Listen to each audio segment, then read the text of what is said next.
अगर आपको हमारी वीडियो पसंद आए तो उसे लाइक, शेयर और सब्सक्राइब जरूर करें। नमस्कार दोस्तों, मैं श्याम वशिष्ठ और आप देख रहे हैं पीआर खोज। कांग्रेस पार्टी बहुत मजबूत है, क्लीन स्वीप करेगी और भाजपा सिंगल डिजिट में रहेगी। हरियाणा प्रदेश कांग्रेस अध्यक्ष उदय भान ने कहा, पन्ना प्रमुख की बात भारतीय जनता पार्टी करती है, परंतु पन्ना प्रमुख कहां है। जेजेपी पर हमला बोलते हुए कहा, 2019 के चुनावों के पश्चात सार्वजनिक रूप से अपनी शर्तें रखी थी। कांग्रेसी नेता चौधरी भूपेंद्र सिंह हुड्डा ने मान सम्मान के साथ उनकी सभी शर्तें मान ली थी। सोनीपत में 14 अप्रैल को कांग्रेस पार्टी द्वारा भारत बचाओ सत्याग्रह रैली का आयोजन किया जा रहा है, जिसको लेकर आज राज्यसभा सांसद दीपेंद्र हुड्डा एवं हरियाणा प्रदेश कांग्रेस कमेटी के प्रदेश अध्यक्ष उदय भान सोनीपत पहुंचे। उन्होंने कार्यकर्ताओं को बढ़ चढ़कर रैली में हिस्सा लेने की अपील की। कांग्रेस प्रदेश अध्यक्ष उदय भान ने भाजपा पर हमला बोलते हुए उन्होंने कहा कि भाजपा बहुत झूठी पार्टी है। उन्होंने कहा कि 2019 के चुनावों में 75 पार का नारा देने के बावजूद भी मात्र 5000 के माध्यम से उनकी जीत हुई है। उन्होंने कहा कि पन्ना प्रमुख की बात भारतीय जनता पार्टी करती है, परंतु पन्ना प्रमुख कहां है ये किसी को नहीं पता। हरियाणा प्रदेश कांग्रेस अध्यक्ष उदय भान ने कहा कि जनता के उत्साह को देखकर वो कह सकते हैं कि हरियाणा में कांग्रेस आ रही है और भाजपा जा रही है। आज प्रदेश का हर वर्ग भूपेंद्र सिंह हुड्डा की तरफ देख रहा है। ये सरकार पूरी तरह से गरीबों के खिलाफ काम कर रही है। इस सरकार को सत्ता से बाहर करने का समय आ गया है। प्रजातंत्र में किसी की आवाज दबाई नहीं जा सकती।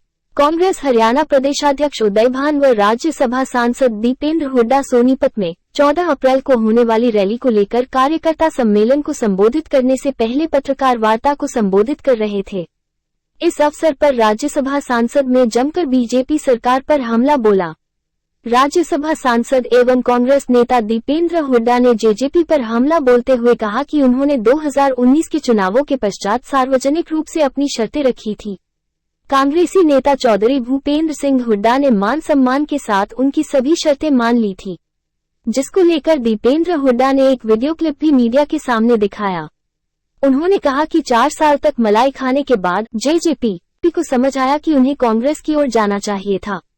उन्होंने कहा कि बेमौसम बरसात और अन्य कारणों से किसानों की फसलें खराब हुई हैं, जिसका कम से कम 25,000 मुआवजा सरकार द्वारा प्रत्येक किसान के लिए निर्धारित करना चाहिए।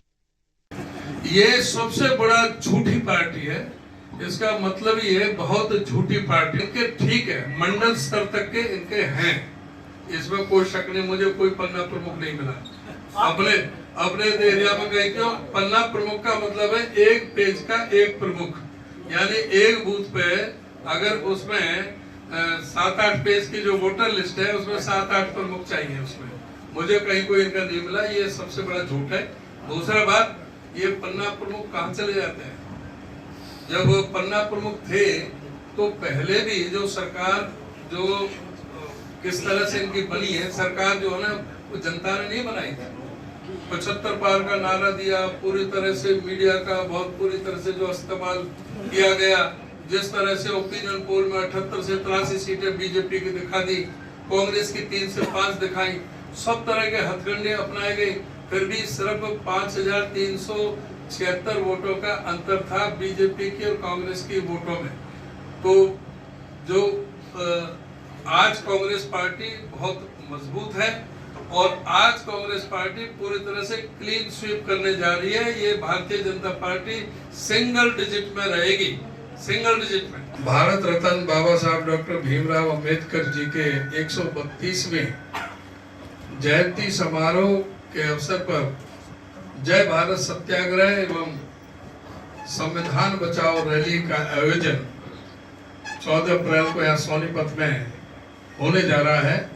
तो इसमें हमारा जो हमारा हाथ से हाथ जोड़ो कार्यक्रम जो चल रहे हैं, उसके साथ साथ जो आदरणीय हमारे नेता राहुल गांधी जी ने जिन मुद्दों को जो रेखांकित किया था और उसे पूरा मेन स्ट्रीम में लेकर के आए थे, और उनके साथ जिस तरह से एक लगता है कि बहुत ही सुनियोजित तरीके से एक षड्यंत्र किया जा रहा था, और उसके तहत ही उनको जो सूरत जो ट्रायल कोर्ट में हुआ, वो ऐसा लगता है कि उसमें वो खाली संयोग नहीं था, उसको कुछ ना कुछ प्रयोग अवश्य था।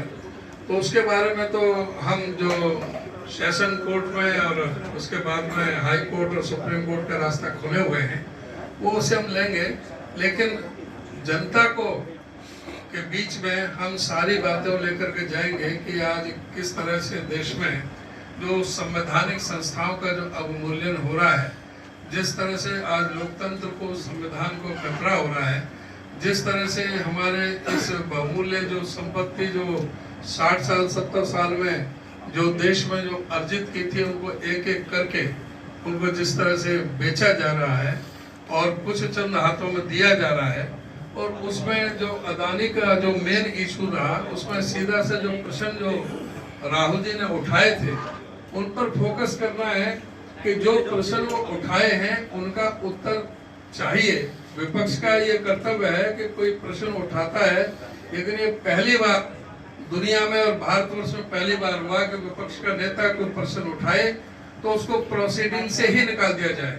प्रोसीडिंग से तब निकाला जाता है कि कहीं कोई असंसदीय भाषा का इस्तेमाल किया हो, कोई अमर्यादित भाषा का इस्तेमाल किया गया हो। लेकिन जो प्रश्न जो उठाए गए उनके प्रश्न का उत्तर देने का दायित्व तो सत्ता पक्ष का होता है। अगर उनके प्रश्न का उत्तर नहीं है तो चुप भी रह सकते हैं, लेकिन ये कभी नहीं हुआ कि उनके पूरी स्पीच को ही जो प्रोसीडिंग से निकाल दिया गया। तो ये सारे मुद्दे उठाए जाएंगे। और जो भारत जोड़ो यात्रा के तहत राहुल जी की यात्रा का जो बहुत अभूतपूर्व जो जन समर्थन पूरे हरियाणा प्रदेश की तरफ से मिला, ये दिखाई दे रहा है कि आने वाले समय में बीजेपी जेजेपी को लोग नकार चुके हैं और आज प्रदेश के बच्चे बच्चे की जबान पे लोगों के दिलों में हुड्डा साहब का नाम आया है और लोगों में दोबारा घुसने की जगह ढूंढना चाह रहे हैं। अपना जो है की गई गलती की पश्चाताप के रूप में वो याद कर रहे हैं। सबको पता है कि जब 2019 में चुनाव का नतीजा आया तो दुष्यंत चौटाला जी ने प्रेस कॉन्फ्रेंस करी और कहा कि भाई जो इसके जो समर्थन करेगा हमारी बातों का, हम उसका साथ देंगे। और उसके बाद दो बातें रखी उन्होंने, 75% और बुढ़ापा पेंशन 51। 4 बजे प्रेस कॉन्फ्रेंस, 5 बजे हुड्डा साहब ने 31 विधायकों ने हमने प्रेस कॉन्फ्रेंस दिल्ली में कि भाई हम सारी बात मानते हैं, और भी कुछ होगी तो आ जाए और भी मान लेंगे। 5 बजे और 6 बजे ये पहुंच गए दूसरी जगह बीजेपी में। और ये शायद उनको ये अंदाजा नहीं कि आजकल सोशल मीडिया का जमाना है, सारी मीडिया में आती हैं। लाओ मैं आपको सुनाई देता हूँ। ये जो कह रहे हैं ना कि भाई वो देना चाह रहे थे मगर हम नहीं, आगे देखो।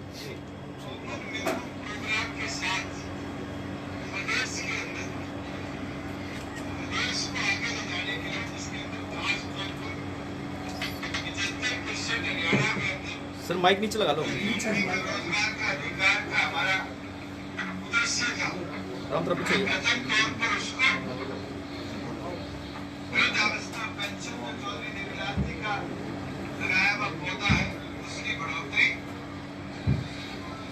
इन विषयों पर कौन सा भी पॉलिटिकल दल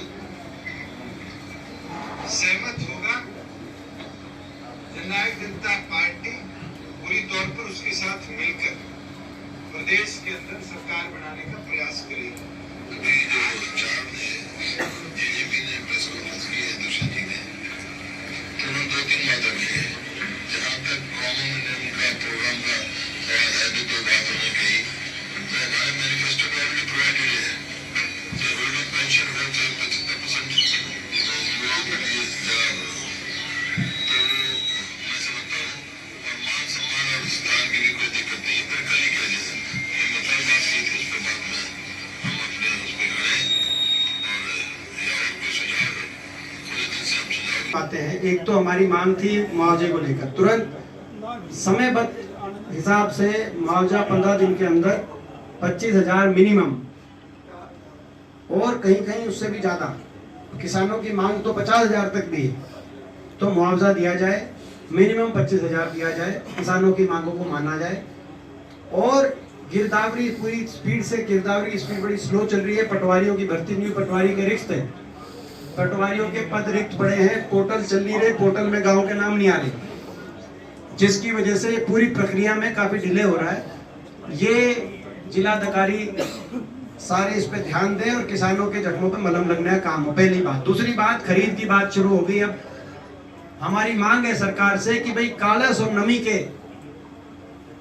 की आड़ में हरियाणा के किसान को प्रताड़ित ना किया जाए। किसान विरोधी सरकार है, ये बहाने ढूंढ ढूंढ के किसानों को निशाने पे लेती है। और ये खरीद में भी ये देखी जा रही है बात।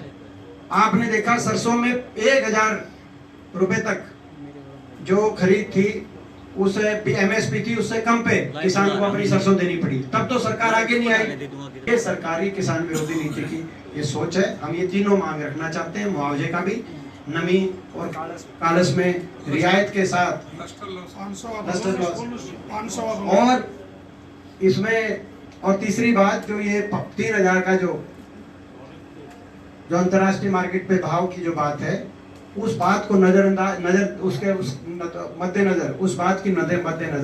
500 रुपए बोनस 4 बार 10 साल की कांग्रेस सरकार में, हुड्डा सरकार में 4 साल बोनस दिया गया।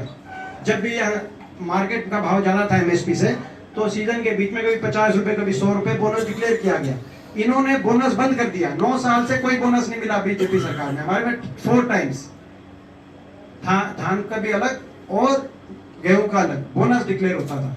इन्होंने बोनस बंद कर दिया कि भाई जो भी प्रदेश भी बोनस देगा उससे खरीद नहीं करेंगे, क्योंकि पीछे इनकी मध्य प्रदेश की सरकार ने बोनस दिया तो उनसे FCI ने कहा कि खरीदेंगे नहीं, कंडीशन लगा दी और बोनस कैंसिल करा दिया। PR खोज के लिए रणबीर रोहिला के साथ श्याम वशिष्ठ।